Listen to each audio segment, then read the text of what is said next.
Meet Logan County Assessor Glenn Hound Dog Adkins. While he's been quick to slash the property value of his own house, what about his businesses? Take Hound Dog's Barn and Grill, a beloved spot in Peach Creek for gatherings, events, and hog roasts. But do you know Glenn significantly devalued this property?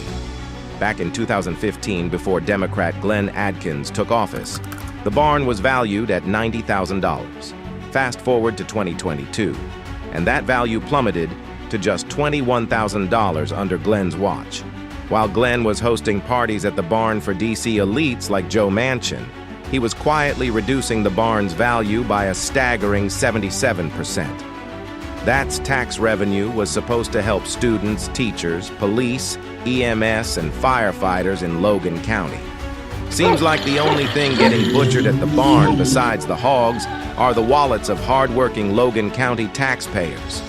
It's time for a change in Logan County. It's time for people to be placed ahead of politicians. And it's way past time for everyone to be treated fairly.